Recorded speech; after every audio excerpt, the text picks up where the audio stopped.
This is Tales of Metal Angels, Chapter 1, a work-in-progress novel by me, Casey Rivers, also known as CrossDaBowmn, or I want to be a hero.t35.com. Magic. Just what is this realm, this blessing of our world, this power that floats above us all like a dream? I often wonder this when the moon is thick and my eyes are heavy with sleep. But then, I suppose many of us do. Iroveld shifted and the camera followed him to show a diagram of our solar system. Many people claim our stars to be the source. I agree this is not an unreasonable guess. To think these stars that shine in the dim night are accountable for the pools of magic we draw to this world is not hard to believe. However, fact or fiction, these stars will fill our eyes with dreams and wonder at a glance.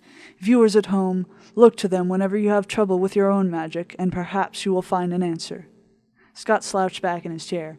Yeah, but what if you're having trouble at breakfast time? The television image of Iroveld kept on talking about magic in space.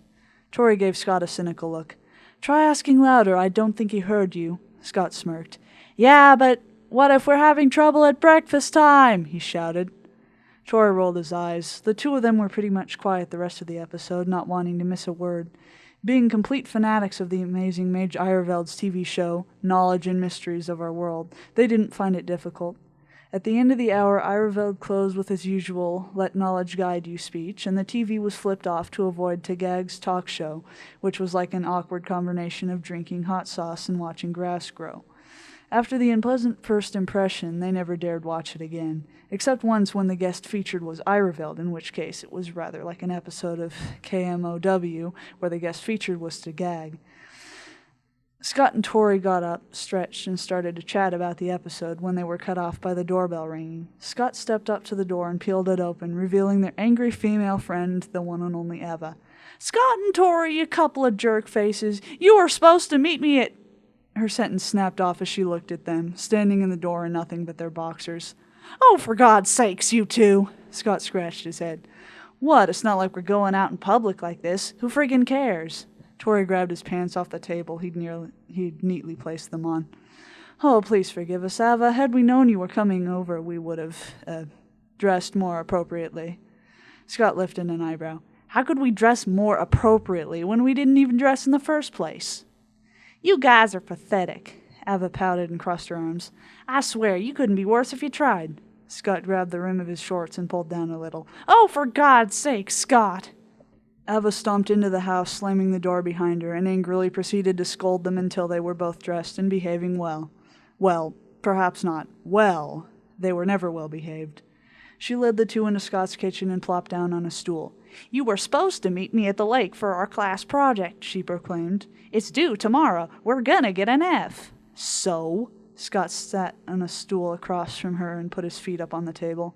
Who cares about grades anyway? I mean, knowledge is great, but do they ever teach us anything we want to learn? Tori sat with them. I suppose you do have somewhat of a point, Scott, but regardless, we have to keep our grades up for the sake of our futures. Yeah, but what's the point of living if you never really live? Eva sighed. Come on, guys, all you ever care about is that stupid Iroveld show. You're not even a mage, Scott. He glared at her. As sad as it was for him to admit, he wasn't. Of the three of them, Scott was the only one who had no magic. It wasn't hard to believe, though. Few people in their village ever developed magic at all. Something in the water, maybe. Ava had low-level physical magic, which she used to enforce herself in hand-to-hand combat. But even at a low level, she could take on bears and even wolves unarmed. Tori excelled at magic. He was the most powerful child mage in the village, top of all the advanced classes at their school, but unpopular for some reason nobody really knew. And Scott was the strange one in the group. He had no magic and was about as physically strong as a bowl of whipped cream. He also had a back problem that often sent him to the infirmary during gym. But he was somewhat the leader of the group, although Tori and Ava would never admit it. Sharp-witted and daring with a strong sense of innovative thinking, he was often the one who would solve their problems, although most of the time it was his smart aleck side that caused the problems in the first place. Eva realized she might have insulted him a bit and left the subject. Well, come on, we need to finish this today. The three of them trekked off to the lake with their notebooks and worked until late, and were scolded by Eva for not finishing. Gerard wound his way through a cluster of trees and stopped at the point that was marked with red on his map. The sun had just set over the tiny village ahead, and the forest stood around him so still he could have heard a needle drop without magically enhancing his hearing. He stared back and forth from the map to the spot where he stood, and back to the map, and then back again, after a while finally determining that this was the exact spot, the spot where it would land. Definitely. And then he stared up at the dark sky. For a long time it was completely peaceful, the stars still across the atmosphere like a painting, unchanging, and by Gerard's mind, uninteresting and unbearable. He began to doubt his mission, although he could not afford to fail. If he didn't capture it, his master would surely have his head. But suddenly the entire magic climate seemed to shift, and out of the east appeared a tiny red spark just under the stars. The spark quickly grew into a small, glowing meteor slicing through the shimmering stars across the sky. Gerard stared up in excitement and cast a small spell to sharpen his eyesight, and then grabbed a large magic-threaded bag, made to hold ancient, powerful relics, from his backpack.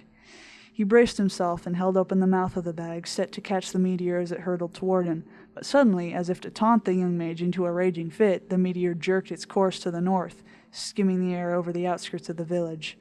Gerard dropped the bag in shock. He had certainly heard of the stone playing tricks, but he never expected it to randomly change course like that. He cursed under his breath. He'd have to catch it the hard way then. Scott spat out his toothpaste and put the brush back on the counter, trudging off to bed. He jumped in and pulled the blankets up, but sleep didn't come, and he eventually was forced up and over to the window, restless with thought. He stared up at the stars. Magic, he thought. I know Iraveld said look to the stars when you have trouble with your own magic, but... He sighed. What do you do to get your own magic?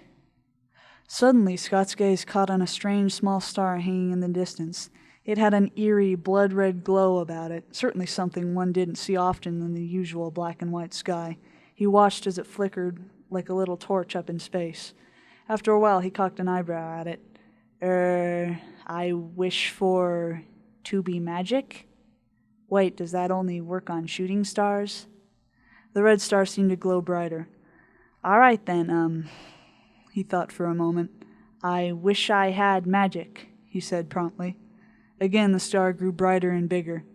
Scott stared at it in confusion. Do stars do that normally? Bigger. 'Cause I'm pretty sure I've never seen anything like you, Mr. Red Star. Brighter. Of course, look at me. I'm talking to a star like it's a person. The red glow started to fill the center of the sky. Wisps of light curled over the ground outside Scott's window, and trees in the distance, just behind the center beat of the glow, seemed to drag with wind, pointing directly toward his window. And suddenly a strange thought dawned on him.